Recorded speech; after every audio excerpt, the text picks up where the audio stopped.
Hai, kenalin, aku Budi. Umurku 18 tahun. Aku masih duduk di kelas 3 SMK. Aku tinggal di salah satu kota di Jawa Tengah yang bisa dibilang salah satu kota kecil yang tidak banyak orang tahu. Di tengah semester ini, liburanku gak terlalu panjang. Bisa dibilang singkat, hanya 10 hari kalender. Karena masih sibuk untuk melanjutkan makalah salah satu mata pelajaran di sekolah. Singkat cerita, liburan sekolah hari pertamaku, aku sibuk untuk bebenah kamarku yang sudah 1 minggu belum kurapikan. Dari rak buku sampai lemari bajuku. Di tengah kesibukan itu, aku dengar ibuku sedang menelpon tanteku yang berada di Jakarta. Samar terdengar percakapan ibu dan tanteku. "Mbak, titip Angga ya, dia mau pulang tapi sendiri. Aku lagi sibuk ngurus pesanan nih," ucap tanteku yang samar ku dengar dari telepon ibuku. Intinya, saudara sepupuku libur sekolahnya mau diisi dengan liburan ke kampung. Sayangnya, tante dan omku sedang sibuk dengan usaha mereka yang ada di kota Jakarta. Sehingga saudara sepupuku ini akan pulang dan berlibur di kampung tanpa om dan tanteku.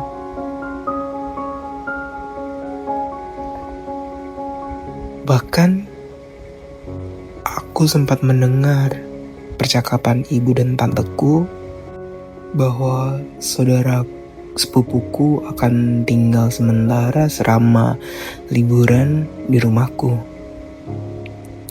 Dalam hatiku, kenapa gak di rumah nenek aja yang banyak kamar kosong? Kan rumahku ini sudah tidak ada kamar kosong lagi, tanyaku dalam hati.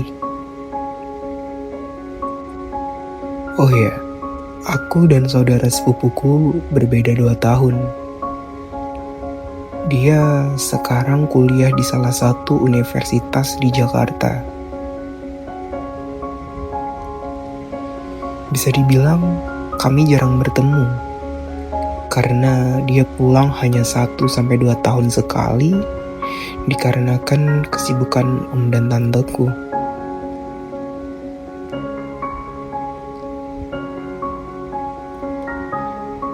Keesokan harinya, bapakku menjemput saudara sepupuku di stasiun kota, yang dimana dia berangkat dari Jakarta pagi hari dan sampai di kampung sore hari. Ayah pamit ke ibuku untuk menjemput si Angga di stasiun. "Budi," ibu memanggilku. "Kamu bersihin kamar kamu ya. Nanti si Angga sampai sebentar lagi. Bapak lagi jemput dia di stasiun," ujar ibuku kepadaku. "Aku udah rapihin kamar dari kemarin, Bu. Tapi kenapa Angga gak nginep di rumah Mbah saja?" jawabku kepada ibu. "Kasihan Mbah nanti mesti bersihin kamar buat Angga, terus siapin makanan dan lain-lainnya. Kasihan juga Angga. Di sana cuman sama Mbah. Kalau di sini kan ada kamu, bisa buat temen dia," kata ibu. Aku cuman bisa diam seakan mengiyakan apa yang ibu mau. Waktu berlalu. Bapakku pun pulang klakson di depan pintu, menandakan dia sudah sampai rumah bersama Angga. "Ya ampun nak, kamu makin ganteng aja. Memang sih, Angga sangat ganteng dan manis menurutku. Walaupun aku laki-laki, tapi aku bisa akui itu. Dengan perawakannya yang sedang, dengan kulit bersih. Sudah lama Bude gak ketemu kamu. Salam ibuku kepada Angga sambil memeluknya.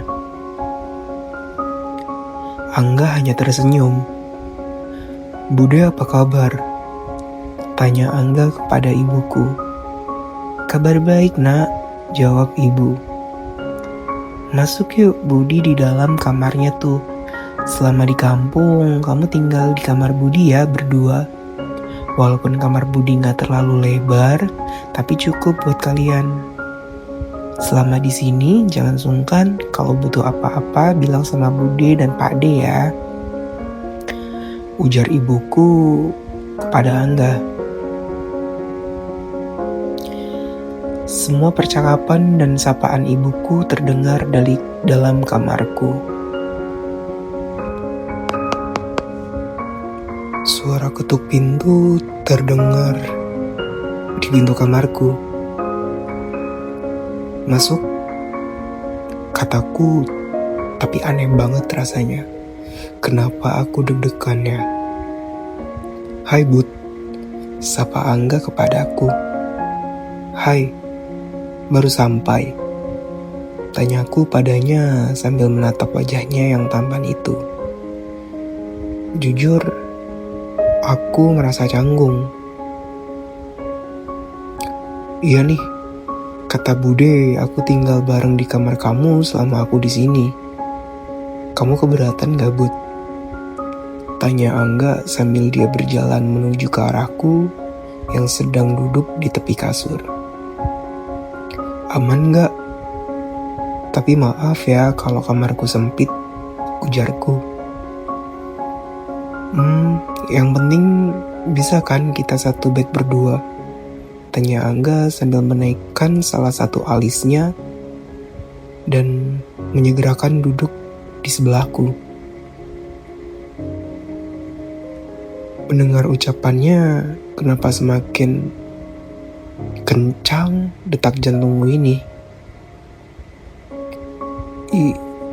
Iya, jawabku singkat.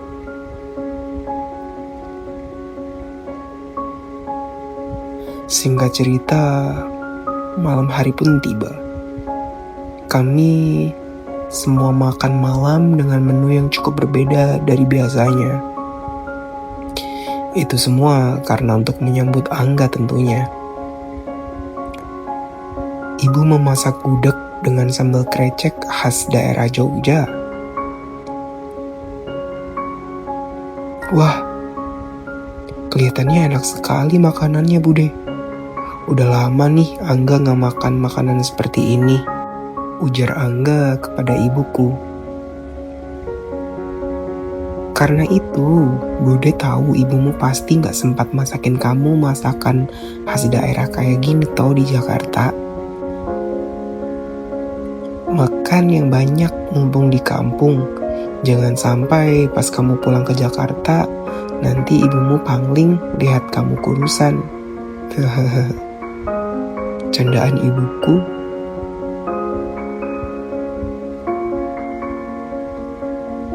Selesai kita makan, kami pun langsung izin untuk masuk kamar karena Angga udah merasa ngantuk.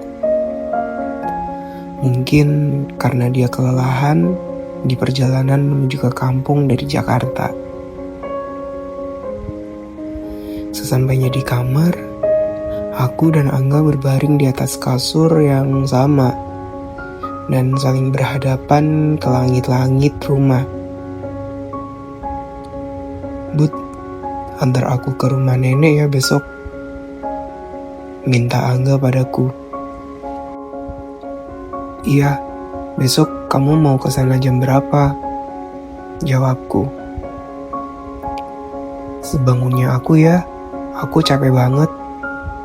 Iya, nanti maaf ya kalau tidurku gak bikin kamu nyaman, ujar Angga padaku. Mendengar ucapannya membuat aku bingung. dan deg-degan. Singkat cerita, kami pun tertidur. Pukul 2 dini hari, aku terbangun karena aku ingin buang air kecil. Kamu mau kemana, Bud? Tersentak aku kaget mendengar Angga bertanya kepadaku. Maaf ya, kamu jadi kebangun. Aku mau buang air kecil, jawabku. Ikut deh, aku juga mau pipis nih, ujar Angga. Sesampainya di kamar mandi, aku dan Angga bergiliran.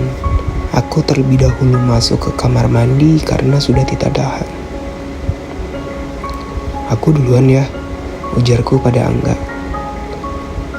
Bareng aja lah, kan kita sama-sama cowok, ucapnya yang buat aku kaget. Hah? Seriusan? Jawabku tersontak. Kamu malu ya, ucap Angga ngeledekku. Ya udah kalau kayak gitu, jawabku menantangnya, padahal aku sangat deg-degan di sini. Pegangin punyaku ya, ujar Angga. Haha, kan kamu punya tangan sendiri, jawabku membercandainya. Singkat cerita, kami kembali ke kamar tidur untuk lanjut tidur. Saat tertidur, aku merasa seperti ada yang memelukku dari belakang. Yap, Angga tidur sambil memelukku. Ini membuat aku tidak bisa untuk memejamkan mata.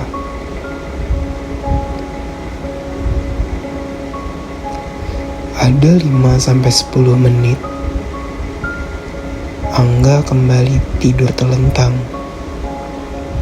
Syukurlah dalam hatiku, aku bisa lanjut tidur.